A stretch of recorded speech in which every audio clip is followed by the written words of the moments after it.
This is Mitch for Indigenous Insights. In the studio today, we have a couple of reps from the KBIC Natural Resources Department, and they're here to update us on the latest over there at KBIC NRD. Thank you for being here today. Thanks for having us. All right, so first of all, why don't you just, give us your basic intro for people that might just be meeting you for the first time.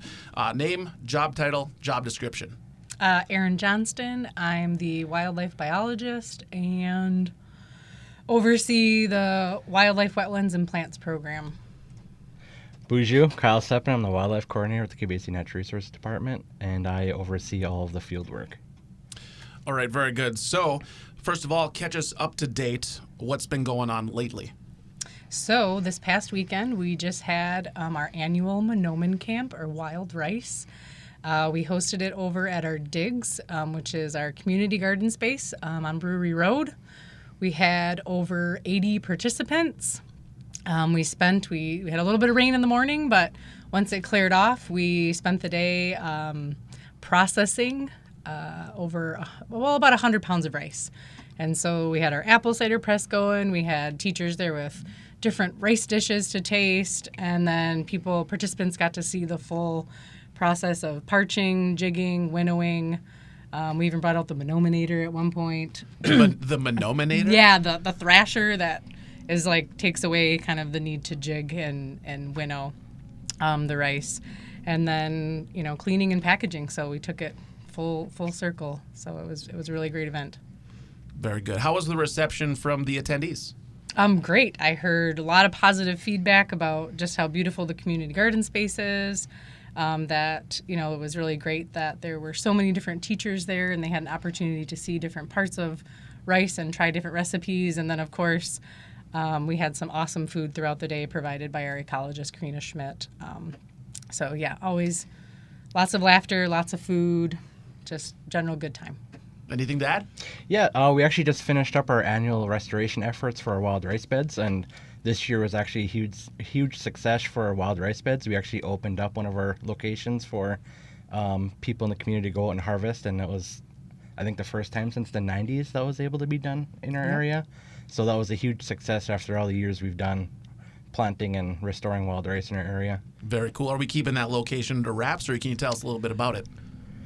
Well... No, we can talk about it. Yeah, we can talk about it. So it's the location's Net River Impoundment. It's actually down near Covington. The dam actually blew out last spring, I believe. Okay. And the water levels actually dropped down and actually helped the wild rice bed. And it was the thickest we've ever seen it.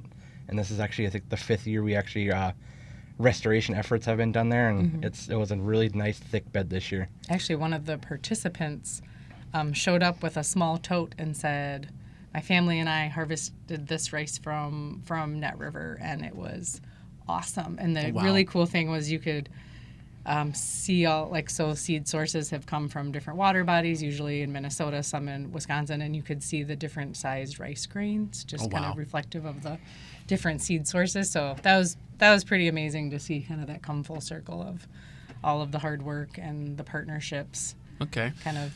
So showing. Sorry to No, interrupt you, but I just have some side questions, like I said. So is it that is the area the perfect area where all right, this is where we got to do it? Or is it because you chose the area, all right, this is where we're going to concentrate our efforts? What is it about that area that made that the location?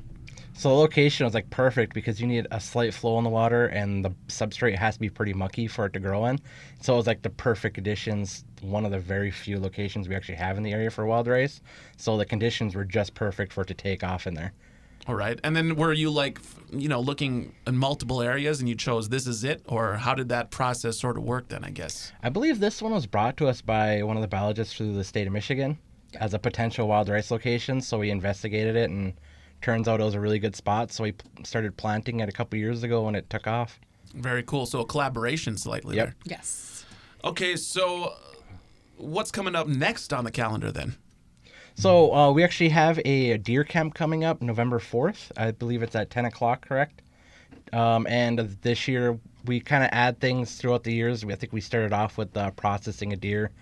Last year, I think we integrated some gutting aspects into it, so you shoot a deer, the participants can learn how to gut their own deer.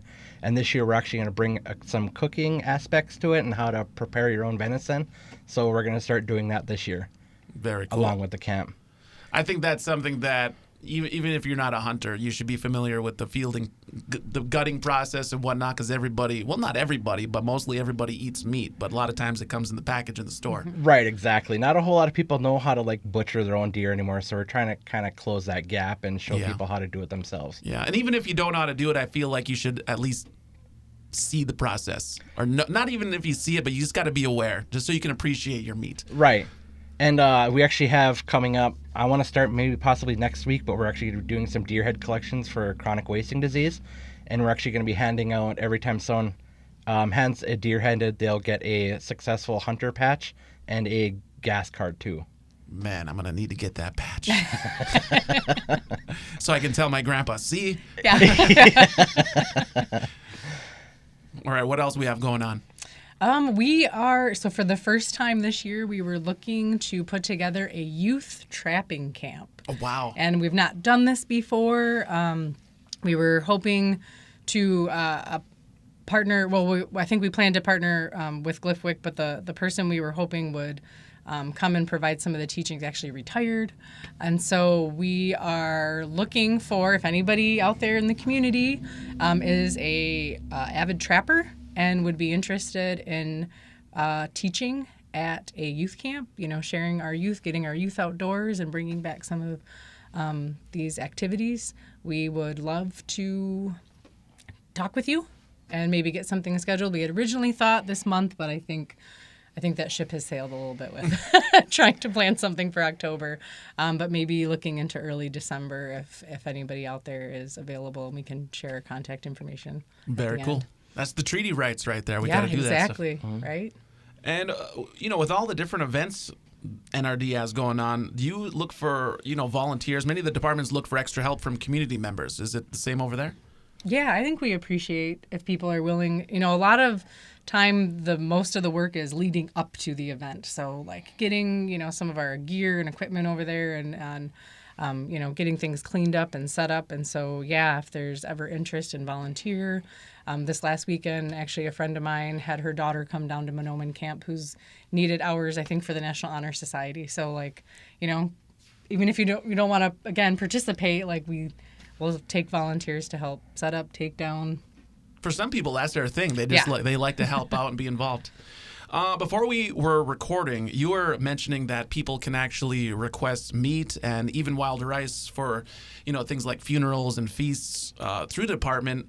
And I feel like that's something that people don't really know about. Can you give us some of the details on how that works?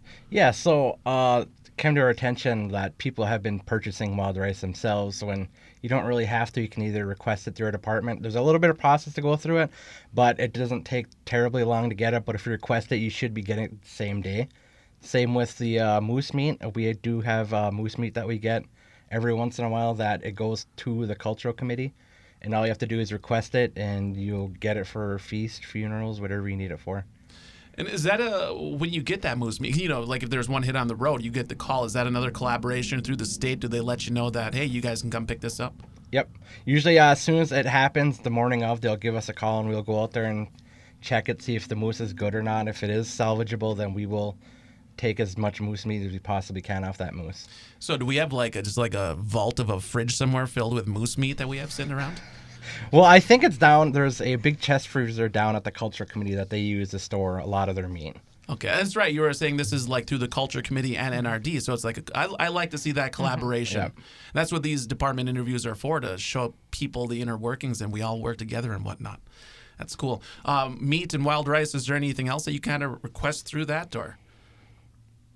We've had other people reach out. Just recently, we had another department reach out. They wanted some sweetgrass braids for some gift baskets, and that was something we were able to provide because of all the sweetgrass we grow in our greenhouse. Very cool. So I think, if there's anything, related to natural resources and you're not sure, I would say reach out. And, we'll try to help you in the best way that we can, even if it's locations for gathering things on your own. So it's about to be cranberry season.